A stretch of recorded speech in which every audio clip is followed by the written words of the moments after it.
Ever get to the end of your day and realize that your to-do list is barely done? I've definitely had my share of days when I feel super busy, but strangely unproductive. And when I look at the list and see all the things that aren't crossed off, I get a sinking feeling of frustration and even guilt. Maybe you're the same way. But instead of beating ourselves up for not paring our list down, there are steps that we can take to make sure that we're planning and prioritizing with just a bit more clarity, conscientiousness, and self compassion. Today on The Fix, what to do about your to do list.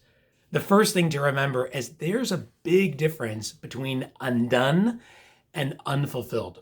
It's quite possible that the reason you don't get to something on your list is because you were attending to someone else's need, an unexpected ask for help from a coworker, an unplanned client request, a sudden family emergency. We can't control unforeseen circumstances, so we shouldn't feel badly when they creep into our calendar and eat away at the clock. Instead of feeling exasperated at the end of the day by what's left undone, ask yourself a different question. Not, what did I accomplish, but how did I contribute? We can still make a dent in people's lives, even if we don't make a dent in our list. By that measure, we may be more productive than we think. That's a good headspace to create for ourselves when things go off script, but there are also proactive steps we can take to tame our lists so that we can actually feel more energized and accomplished at the end of each day. Here are three. Number one, check your expectations. I don't know if you're like this, but when I make my to-do list, I commit to way more than I'm capable of accomplishing. So start by right-sizing your list so that it contains a reasonable number of tasks that you're likely to complete. You can optimize your list with a simple inventory. Look at the types of activities you're committing to and which ones never seem to be crossed off. If the same task is routinely left incomplete, you might be better off time blocking for that particular activity or even bunching your commitments differently. You can also pare down your list by coming up with a to-don't list, the activities that should never have been there to begin with. Choose your commitments carefully, and you'll be able to get more of them done.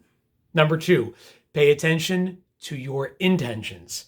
If you notice that certain items tend to linger on your list, it could be a sign that you're not approaching your work in an optimal way. So start paying attention to your intentions to determine if the reason you're not getting something done is by design.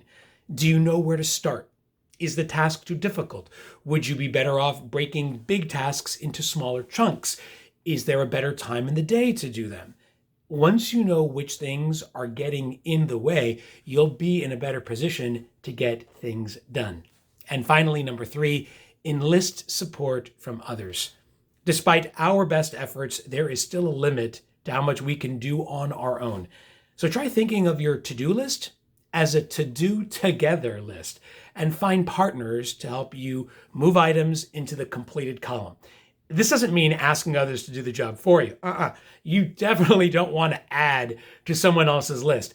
It simply means identifying support partners who may have a particular skill or experience that can help you work through that task more strategically or quickly.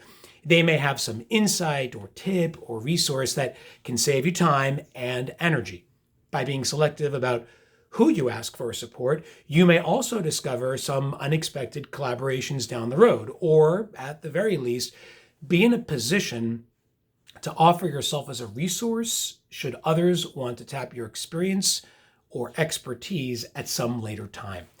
If you're feeling like your to-do list is never done, then start checking your expectations, paying attention to your intentions, and start seeking support. By managing our priorities and our practices differently, we can do more and feel better at the end of the day.